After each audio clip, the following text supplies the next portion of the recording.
Pemirsa, murka diduga selewengkan dana bansos, warga bakar rumah kepala desa di Lampung Tengah, Lampung.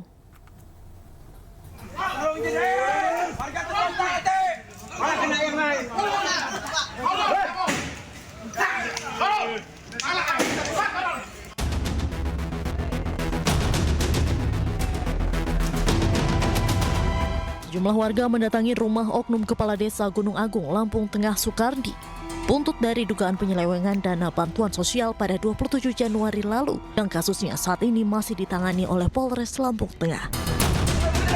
Sebelumnya, warga telah melakukan penyegelan terhadap kantor desa pada 25 Januari lalu akibat dugaan penyelewengan dana tersebut. Namun masalah ini membesar, di mana salah satu warga diduga dianiaya oleh kerabat kepala desa yang mengakibatkan korban meninggal dunia. Keributan korban dan pelaku awalnya dipicu korban yang mengunggah perkara dugaan penyelewengan dana bansos di media sosial. Kemudian korban dan pelaku yang merupakan kerabat kepala desa bertemu di pasar desa Gunung Agung dan terlibat perkelahian hingga menyebabkan korban atas nama Suryadi meninggal dunia. Peristiwa itu pun memicu kemarahan warga hingga akhirnya melakukan aksi bakar rumah dan bangunan lainnya yang merupakan aset kepala desa serta rumah orang tua pelaku penganiayaan. Balai kampung yang disegel, terus kemudian menimbulkan aksi penganiayaan yang mengakibatkan korban meninggal. Korban ini salah satu warga Gunung Agung juga. Dari Lampung, Andres Afandi, iNews melaporkan. Yaitu Pemirsa, kericuhan tak terhindarkan setelah ratusan orang warga Gunung Agung mendapat kabar korban Supriyadi, warga desa setempat yang tewas ditikam oleh pelaku bernama Sadewo, kerabat dekat oknum kepala desa Gunung Agung Sukardi. Maksud kami Sudirman, kakak kandung korban, membenarkan peristiwa yang menewaskan adik kandungnya memicu kerusuhan. Ya mungkin karena yang korupsi itu bansos itu salah. Mungkin orang kurang itulah kayaknya ya kayak gitu ada orang nggak terima ya. Karena korban ini posting di medsos terkait ya, mungkin kayak gitu. Penyelewengan bansos itu ya Bang?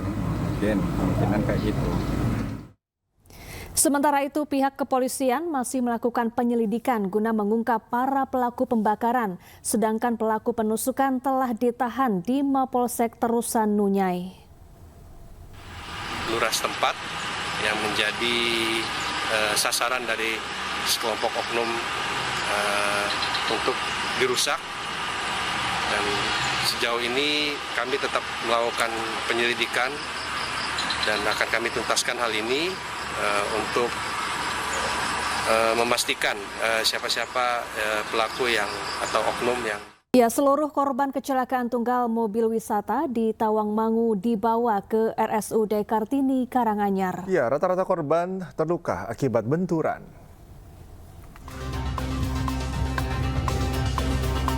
Total 17 orang menjadi korban dalam kecelakaan maut di Jalan Gondosuli, jalur lama dari Cemoro Kandang menuju ke Tawangmangu, Karanganyar. 5 diantaranya dinyatakan tewas. Kelima korban meninggal berjenis kelamin perempuan dan 1 diantaranya masih berusia kanak-kanak. Selain itu, 12 korban lainnya mengalami luka berat dan luka ringan. Seluruh korban telah dibawa ke Puskesmas dan RSUD Karanganyar.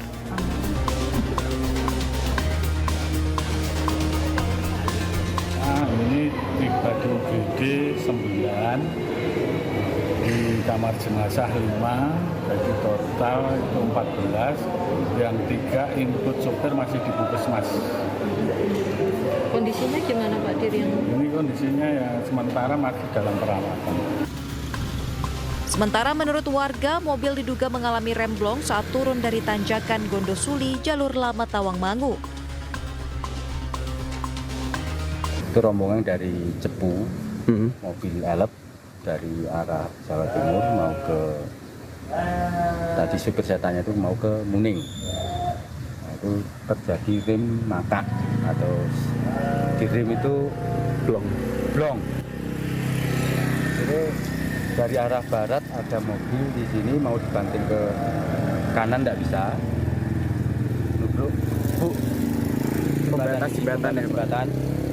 Akhirnya beli. Dari Karanganyar, Jawa Tengah, Halim Mahfur, iNews melaporkan.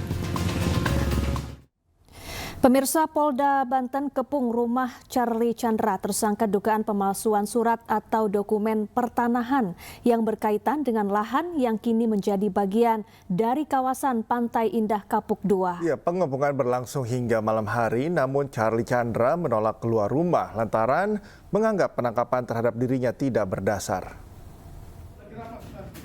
Pak Safil? Iya. Mau sampai jam berapa, Pak? Sebentar. Tadi Bapak minta 1,5 jam, kita tunggu, Pak. Iya, sabar, bentar ya. Mau sampai jam berapa, Pak?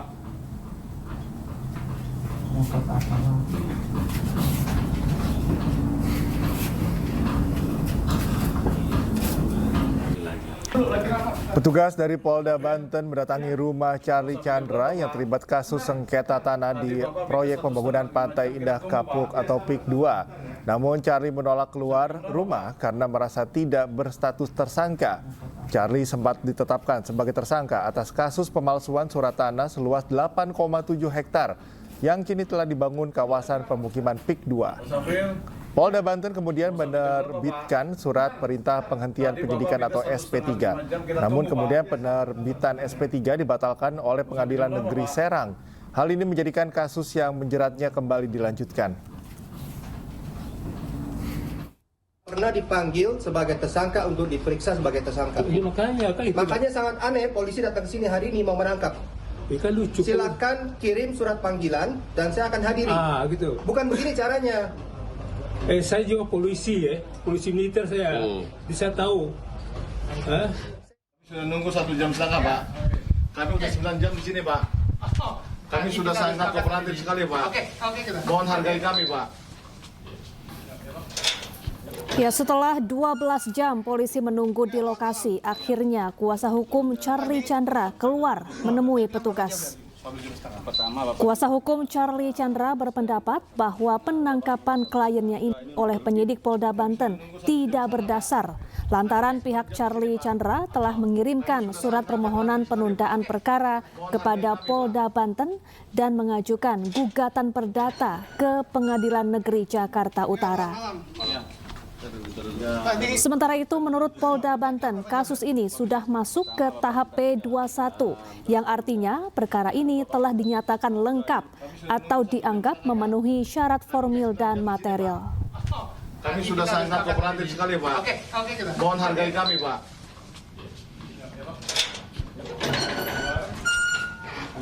Ya, selamat malam. Tadi saya bilang berapa jam tadi? 1,5 jam. Pertama Bapak minta 3 jam, terus saya minta 1,5 jam. Bapak minta 1,5 jam. Udah ini udah lebih. Kami sudah nunggu Muncul surat perintah penyidikan tambakan, sprindik baru yang dikeluarkan oleh Diskrimum tanggal 21 Maret 2025. Kami di sini penasihat hukum sudah sangat kooperatif datang ke Polda Banten dengan saudara Charlie Chandra juga untuk diperiksa. Tapi sebelum itu ya kami sudah menyampaikan juga kalau kami sudah mengirimkan surat kepada Kapolda. Karena memang biar gimana pun kita menghadapi proses hukum ini kan kita harus patuh juga pada aturan yang ada ya. Jadi memang di dalam proses pidana saudara Charlie Chandra ini sudah ada gugatan perdata ya yang Kami sudah diskusi terkait tadi dengan tim lawyernya dan sudah sesuai SOP minta waktu 1,5 jam. Sudah kami laksanakan. Setelah 1,5 jam kita laksanakan ke sini, kok masih lama? Ada perdebatan dan segala macam. Tapi kan kami kan sudah saya sampaikan SOP-nya, kami sudah hampir 12 jam di sini. Nah, ini minta waktu 10 menit lagi. Ya, teman-teman ya. Dan ini langkah selanjutnya masih menunggu lagi atau 10 menit. Informasi dari tim lawyer. masih menunggu? Ya, nanti kami Pemirsa, petugas gabungan kembali menggelar Operasi Brantas Jaya 2025 di Jakarta Barat. Salah satu preman yang berkedok sebagai juru parkir liar berusaha kabur saat akan ditangkap.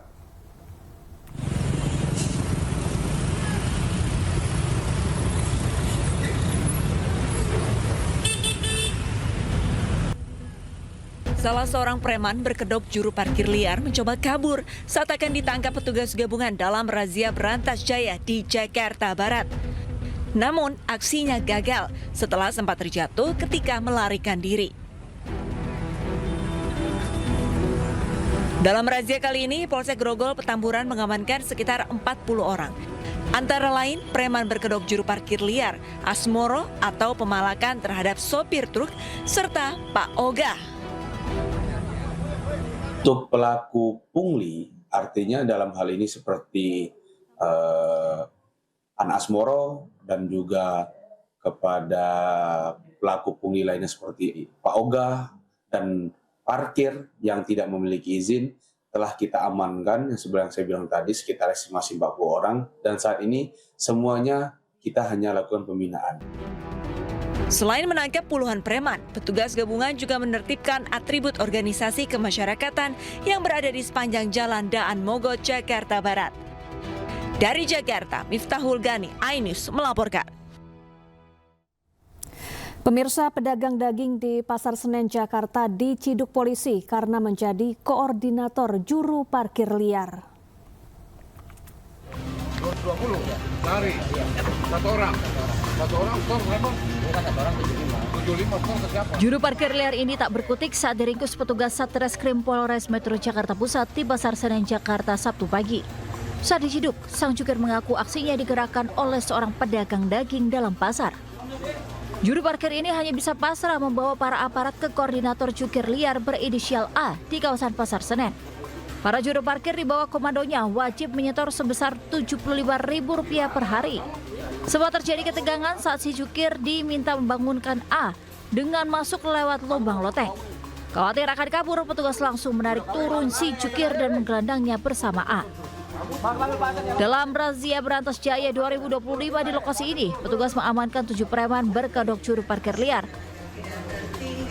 Modusnya memungut uang parkir tambahan kepada para pengunjung sebesar Rp5.000 meski pasar sudah dilengkapi sistem parkir resmi. Polres Metro Jakarta Pusat berkomitmen terus akan memberantas aksi premanisme dan juga debt collector yang meresahkan masyarakat. Hari ini kami melakukan penindakan aksi premanisme di Pasar Senen dan berhasil mengamankan 7 orang pelaku aksi premanisme. Petugas mengancam akan menindak tegas siapapun yang berulah membuat keresahan di masyarakat, termasuk debt collector dan ormas. Dari Jakarta, Rani Sanjaya, iNews melaporkan. Pemirsa, Kepala Kantor Komunikasi Presiden Hasan Nasbi berbicara soal upaya Presiden Prabowo Subianto untuk memberantas praktik premanisme. Ia mengatakan pemerintah mengejar premanisme yang mengganggu proses bisnis di Indonesia.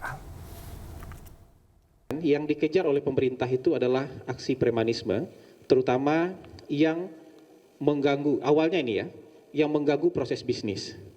Jadi investor takut masuk ke kita. Ya, orang-orang yang ingin berusaha itu takut untuk berusaha di kita karena ada biaya-biaya tambahan dan beban-beban tambahan akibat aksi dan ulah premanisme. Jadi yang mengganggu itu adalah premanismenya. Kalau bicara ormas, ormas itu banyak. Ya, NU ormas, Muhammadiyah ormas, ID ormas.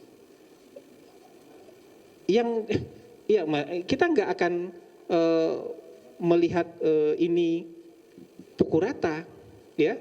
Kalau ormas adalah ormas, Gempita ormas. Jadi kalau pertanyaannya kenapa tidak menyentuh ormas, yang ingin diatasi dan dihilangkan oleh pemerintah adalah aksi premanisme, tindakan premanisme. Mau dia individual, mau dia berorganisasi, itu yang ingin nanti dihilangkan oleh. Kereta api menyekap seorang karyawan minimarket di Jalan Kiai Haji Mas Mansur, Jakarta Pusat.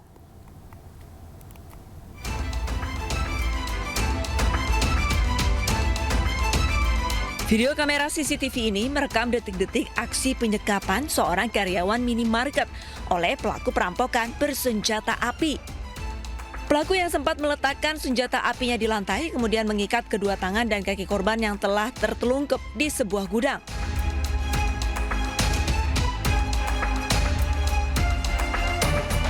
Aksi perampokan ini terjadi di sebuah minimarket 24 jam yang berlokasi di Jalan Kiai Haji Mas Mansur Tanah Abang, Jakarta Pusat pada Kamis dini hari kemarin. Sepinya lokasi usai azan subuh berkumandang dimanfaatkan pelaku untuk beraksi.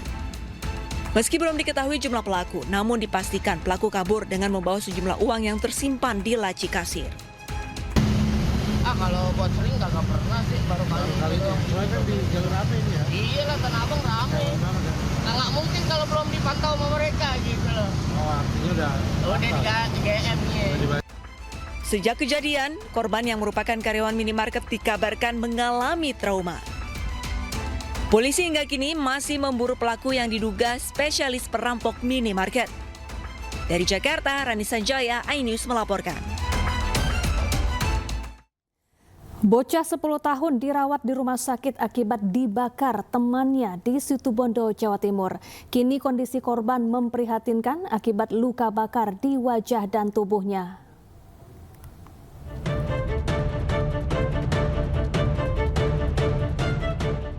Tragis, seorang bocah berusia 10 tahun harus dirawat di ruang intensif Rumah Sakit Abdurrahim, Situbondo, Jawa Timur. Bocah tersebut mengalami luka bakar serius di bagian kepala dan setengah badannya. Dari keterangan keluarga, awalnya korban diajak bermain oleh 5 temannya. Namun tiba-tiba saat korban duduk, satu temannya langsung menyiram spiritus dan menyulut api. Beruntung korban segera diselamatkan warga dan langsung dibawa ke rumah sakit. Pengetahuan saya ya waktu TKP tidak ada di TKP, jadi saya tidak tahu persis. Itu bermain bensin atau disiram bensin atau gimana? Di pengakuan dari korban itu spiritus. Jadi spiritus itu disiram, kemudian dikorek. Hingga kini kondisi korban masih dirawat intensif tim medis di ruangan ICU. Sementara pihak keluarga sudah melaporkan kejadian ini ke Mapolres Situbondo. Dari Situbondo, Jawa Timur, Rizky Amirul Ahmad, iNews melaporkan. Jenazah 2 personel operasi damai Kartens yang gugur dalam insiden penyerangan oleh KKB diserahkan ke pihak keluarga. Sementara itu petugas juga melumpuhkan 2 anggota KKB pelaku pembunuhan Joseph Agus Lepa.